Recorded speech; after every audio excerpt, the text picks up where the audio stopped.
না, অবশ্য অনেক বড় একটা অ্যাচিভমেন্ট। খুবই এক্সাইটেড। আমি প্রথম দিনের প্রেস কনফারেন্সে বলেছিলাম যে আমরা সেলিব্রেট করতে চাই প্লেয়াররা আমরা চাই ওই দিনটা বা ওই পুরো 5টা দিন আমরা উপভোগ করব। রেসপেক্টেড জায়গা তো আছে, উই অলওয়েজ যে এরকম একটা অ্যাচিভমেন্ট আমাদের বাংলাদেশে কখনো হয় না। সো আমরা সবসময় আশা করি যে এরকম একটা মানুষকে সর্বোচ্চ পর্যায়ে আমাদের সম্মানটুকু দেওয়া উচিত, এবং অ্যাজ এ ক্যাপ্টেন হিসেবে ওই জিনিসটা করারই চেষ্টা করব। পাশাপাশি আমার মনে হয় যে আমি আশা করব যে মুশফিক ভাই 100 খেলার পরেও যেন উনি আরও বেশি কন্টিনিউ করে দলের হয়ে, কারণ ওরকম এক্সপিরিয়েন্স প্লেয়ার আমাদের টেস্ট টিমে প্রয়োজন। সো আমি আশা করব সেটাও যেন উনি কন্টিনিউ করেন। আমি সবসময় এত কিছু বললেন আমি জানি না, বাট অবশ্যই ভালো। আমি মনে করি জাস্ট স্টার্ট হয়েছে, এখনও লম্বা সময় যাওয়ার বাকি, বাট ভালোই স্টার্ট হয়েছে আমি মনে করি। বাট হ্যাঁ, আমি সবসময় যেটা বলি যে আমি ব্যাটিংয়ের সময় অ্যাজ এ ব্যাটসম্যান হিসেবে খেলতে পছন্দ করি। আমার ভেতরে একবারের জন্য মনে হয় না যে আমি ক্যাপ্টেন হিসেবে খেলছি। চিন্তা করি যে কীভাবে অ্যাজ এ ব্যাটার হিসেবে কন্ট্রিবিউট করতে পারি, ওটাই মেন ফোকাস থাকে। আর যখন অফ দ্য ফিল্ড বা যখন ফিল্ডিংয়ে থাকি তখন আমি ক্যাপ্টেন হিসেবে আমার যে রেসপন্সিবিলিটিসগুলো ওইগুলো আমি চেষ্টা করি পালন করার। প্রথম কিছুদিন কঠিন ছিল, to be very honest, but হ্যাঁ তারপরে অনেকটা রিল্যাক্স হয়ে গেছিলাম এবং এনজয় করেছি পুরো সময়টা, নিজেকে সময় দিয়েছি, পাশাপাশি ফ্যামিলিকে সময় দিয়েছি, নিজের ক্রিকেটটা আর একটু কীভাবে ইমপ্রুভ করা যায় স্কিল ওয়াইজ মেন্টালি, এই বিষয়গুলো নিয়ে কাজ করেছি। বাট আমি মনে করি যে ওই সময়টা আমার খুব ভালো কেটেছে। ভাই মাত্র মনে হয় 38 ম্যাচ খেলছি, সো এখনই এত লম্বা মানে এত ভালো ভালো কথা শোনার আসলে অভ্যাস আমার নাই। তো আমার মনে হয় যে যদি এই যে মুশফিক ভাই 99টা টেস্ট খেলে ফেলেছে, ওই 99, 100, 150 যত খেলার পরে যদি এরকম কনসিস্টেন্ট হইতে পারি, তাহলে আমি বলতে পারবো যে না, আমি মনে হয় ভালোভাবে আমার ক্যারিয়ারটা শেষ করতে পেরেছি। সো ভালো স্টার্ট, আমি যেটা বললাম সবে মাত্র 38 টেস্ট, যদি ক্যারিয়ার শেষে এরকম কনসিস্টেন্ট থাকতে পারি তাহলে ভালো লাগবে। বাট চিন্তা করে করি না, চেষ্টা করে যে যখন সেট হই চেষ্টা থাকে যে কিভাবে আমি বড় রান করতে পারি টিমের জন্য। না, 99টা তো না, অবভিয়াসলি না, 99টা হলে 100টা চাইবো খেলতে।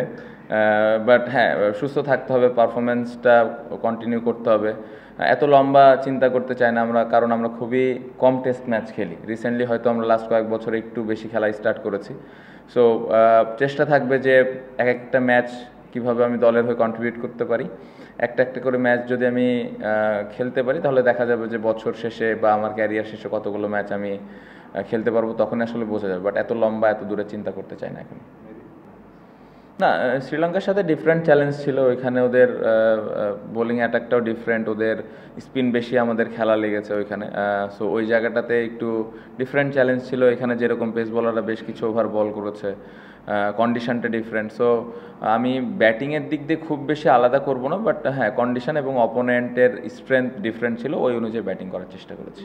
না, তেমন কোনো ডিফারেন্স নাই। আমার মনে হয় যে এই ইনিংসটা যদি আমি বলি, যে কয়টা বাজে বল পেয়েছিলাম সবগুলো ইউটিলাইজ করতে পেরেছি, এটা একটা পজিটিভ দিক ছিল। এবং সবসময় এটাই লক্ষ্য থাকে, কারণ ইন্টারন্যাশনাল লেভেলে আসলে বাজে বলের পরিমাণটা খুবই কম পাওয়া যায়। সো ওই বাজে বলগুলোকে যত ভালোভাবে ইউটিলাইজ করা যায় এটা ইম্পর্টেন্ট। সো ওটা করতে পেরে আমার মনে হয় ভালো লাগছে। মুরাদের বিষয় যেটা বলবো, আউটস্ট্যান্ডিং। আমার মনে হয় ও কিন্তু অনেকটা সিরিজ ধরে বসেছিল, সুযোগ পাচ্ছিল না। বাট ফার্স্ট ক্লাস ও প্রতি বছর খেলে, প্রতি বছর পারফর্ম করে। ওর স্ট্যাট যদি আপনারা দেখেন খুবই ভালো, এবং এত ধৈর্য নিয়ে বাংলাদেশের মতো জায়গায় থাকাটা স্পিনার হিসেবে এটা কিন্তু অনেক বড় ব্যাপার। সো ও আসার পরে যেভাবে বল করেছে এটা দেখার মতো ছিল, এবং আমি আশা করব যে যেভাবে শুরু করেছে ও এইভাবে আস্তে আস্তে স্লোলি স্লোলি ইমপ্রুভ করবে আরও, এবং দলের হয়ে আরও বেশি কন্ট্রিবিউট করবে। বাট দেখে খুবই ভালো লেগেছে। জয় দলে ছিল না, দলে বাদ পড়ার পরে আবার নিজেকে ইমপ্রুভ করে এভাবে কামব্যাক করে প্রথম ইনিংসে এত বড় ইনিংস, এটা আসলেই তার জন্য অনেক কঠিন ছিল। বাট ও যেভাবে ব্যাটিং করেছে দেখে আসলে ওই জিনিসটা মনেই হয়নি যে ও আবার কামব্যাক করছে। সো এটা একটা পজিটিভ দিক। আমার মনে হয় চিন্তাভাবনার দিক দিয়ে জয় অনেক পরিবর্তন করেছে নিজেকে। আমি আশা করব যে যেই মেন্টালিটিটা নিয়ে ও খেলেছে এটা ভবিষ্যতেও যে সব টিমের সাথে এভাবেই খেলবে। না, এই এই ইনিংসে তো আমি খুব বেশি সুইপ খেলি না। আমার মনে হয় একটা সুইপ খেলেছি, প্যাডেল সুইপ কিছু খেলেছি, ওরকম কিছু না। মেরিট অফ দ্য বল খেলার চেষ্টা করেছি।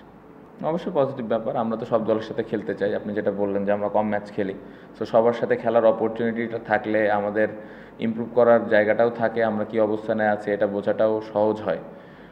প্রথম কোশ্চেনটা,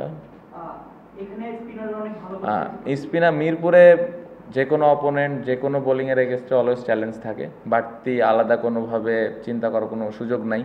চ্যালেঞ্জ থাকবে, বাট ওই চ্যালেঞ্জটা কীভাবে আমরা হ্যান্ডেল করি এটা ইম্পর্ট্যান্ট, এবং এই ম্যাচটা যেভাবে আমরা খেলেছি আমি আশা করব যে এই কনফিডেন্সটা মিরপুরে কাজে দিবে।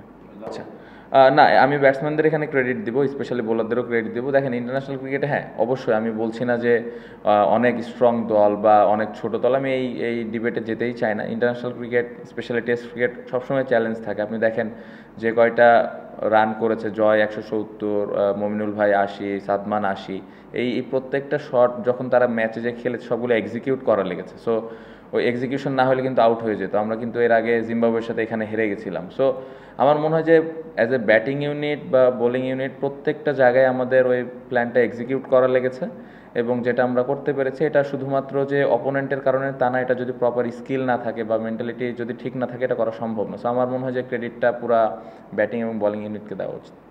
ডিপেন্ড করে আসলে অপোনেন্ট কীরকম, বাট আমি সবসময় যদি সুযোগ থাকে অবশ্যই স্পোর্টিং উইকেটে খেলাটা খুবই ইম্পর্টেন্ট।